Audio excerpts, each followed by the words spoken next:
Hello guys, it's Sam here with Investment Sam. Today I'm going to be talking about the market, just the market in general, literally over the next year or so, what we could be expecting, worst case scenario, because sometimes in investing, um, you know, I'm new to investing. I would say I'm pretty new to it. I've been doing it for a year now, um, year and a bit, should I say. So there's still some stuff that I obviously need to learn.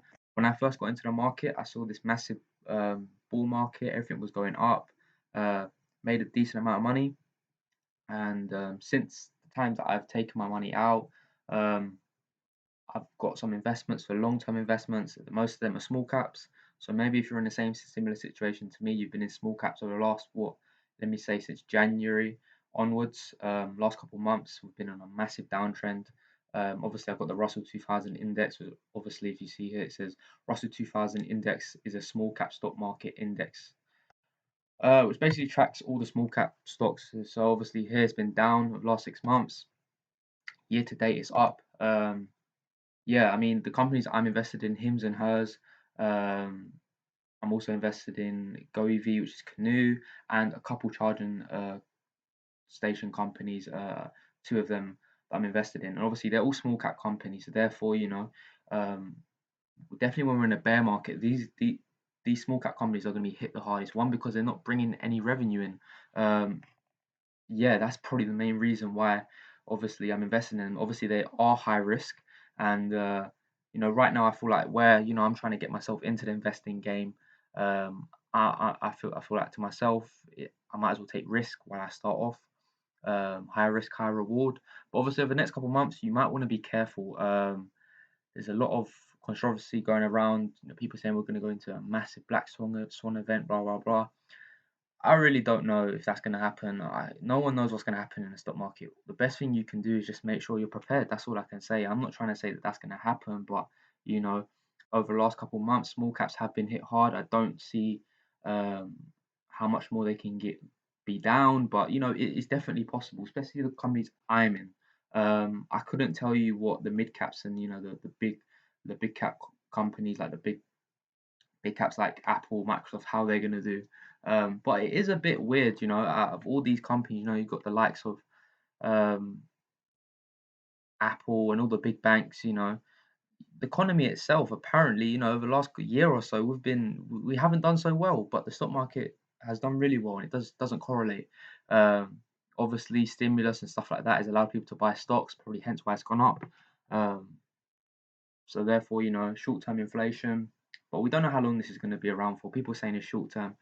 No one knows at the end of the day, guys. Only people can do is predict, but a prediction is only a prediction until the results are there, and the results have been seen.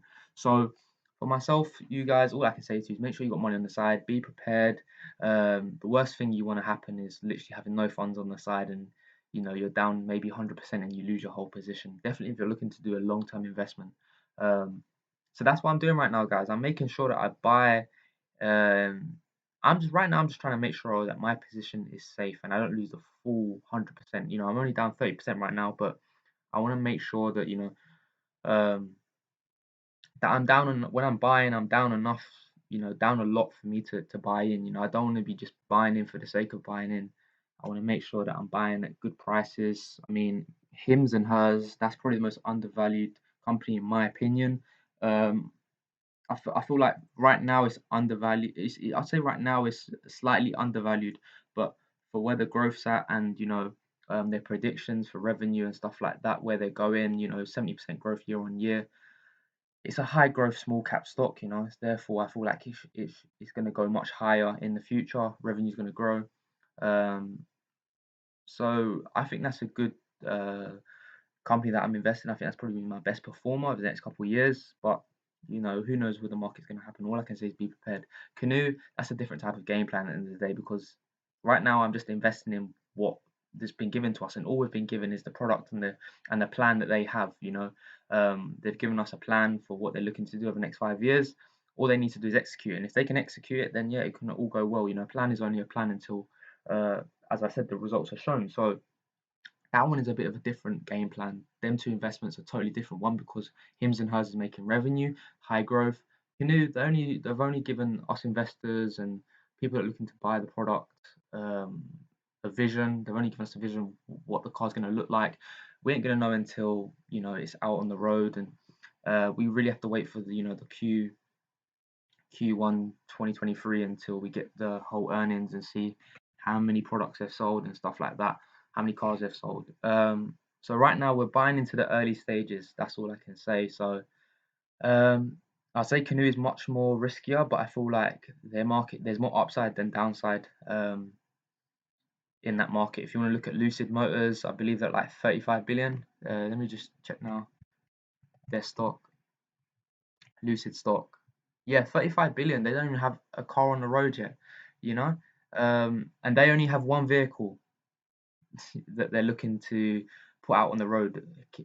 Canoe have multiple vehicles. They've got their delivery vehicles, they've got their lifestyle vehicles, they've also got another sports vehicle that they're looking to show us. It hasn't obviously been revealed yet.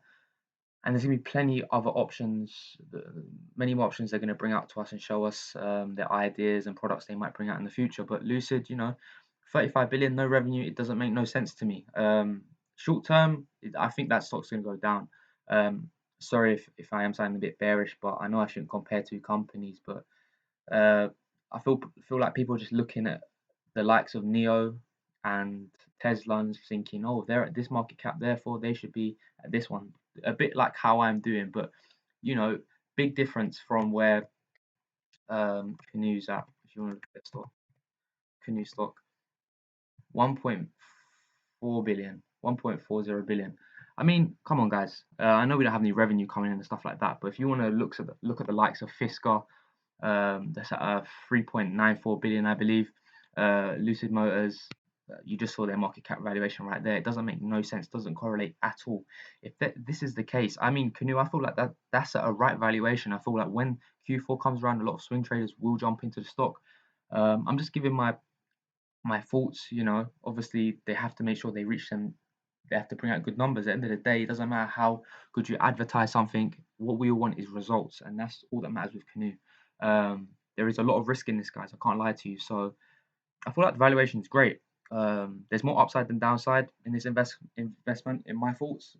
I mean, if you look over the last year, I mean, all-time highs was at $20. I mean, obviously that was when all the stocks, all the small cap stocks were just going up and up.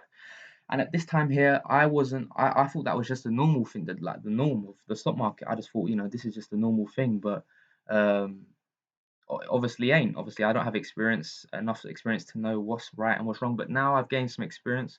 Um, I've been through that, so now I know next time that type of event happens where things just go sky high to ridiculous valuations, I'll be prepared, knowing when to sell. Knowing when something is overvalued. I feel like most of us have been in that situation. Definitely, if you've just started investing over the last year or two, you haven't really known what's been the right valuation for a company. You've just gone with, thinking the industry itself, is the industry going to grow? You like their product that they're selling us? Um, do they market their products correctly? Advertisement, all that. That's all we've been looking at. We haven't been looking at the actual fundamentals of valuation, market cap, balance sheets, income statements and stuff like that. Which obviously that's all new to all of us. We learn as we go. The best thing I can say to you is make sure you stay in the stock market. A lot of investors have said that. Make sure you don't ever leave the stock market. That's the worst thing you could ever do. Buy low, sell high. Just the simple stuff. Yeah, that's all I can say to you guys. Let me know your thoughts, guys, on the whole small cap scenario. What you think is going to happen in the stock market over the next year or so. Your thoughts, what's going on. And yeah, that's all I can really say to you guys. There's not much more I can say. Obviously, I would like to talk about the Cathie Wood and the Michael Burry situation. Michael Burry has shorted the ARC Innovation stock, which obviously has Cathie Wood's holdings like Tesla, Teladoc, and stuff like that. Personally, I think right now them companies are overvalued, but in the long term, with the stuff they're bringing out, it could be a great investment. But right now is overvalued. So I feel like in the short term, Michael Burry will win this. He will he'll make money from it, just depending on when he sells it. He hasn't told us when he's looking to sell, or He's not said, Tesla is not going to be a great company in the future. He just knows right now it's overvalued. And I totally agree with that. I think right now it is overvalued. Teladoc, um, Teladoc has it. I mean, I personally think it's overvalued. It's bringing in good revenue numbers, but the market cap valuation does not match it. Uh, Long term, I feel it'll be a great company. 5, 10 years down the line, great. But for now, 22 billion market cap. It might even be just below that now. Last time I saw it was at 22 billion. I'll check it out right now. In fact, so Teladoc stock, it's at 22 billion. Yeah, 22.32 billion. Been on a bit of a downtrend. I feel like it's just overvalued. If you want to go on Yahoo Finance and check out their revenue, their earning statements and stuff like that, their earnings, how much revenue they're pulling in year on year, what they're predicted to make. I haven't gone into too much details on their revenue side. Think like looking at their guidance for this year, but personally, I just feel like it's overvalued. Um, I couldn't tell you what market cap valuation would be right for it because I just haven't looked into too much detail on it. But I feel like I did look at the revenue and the earnings about a week ago, and I was thinking about investing it because I thought obviously it's down 33% over the last year. They've been growing in revenue and stuff like that, but it just wasn't correlating um, to what I know. Um, I do feel like it's a bit overvalued, but uh, it is growing at a very fast pace and it's bringing in big numbers and it's been around for quite a while now. So who knows? So yeah, guys, that's all I can really say to you guys. There's not much more I can say other than that. Please like and subscribe. I thought I'd just do a little talk today, a little catch up, just to let you guys know what I'm thinking. Um, Not any special stock I was talking about today, just talking about the market in general. Um, and yeah, let me know your thoughts, guys. Please like and subscribe. And yeah, peace.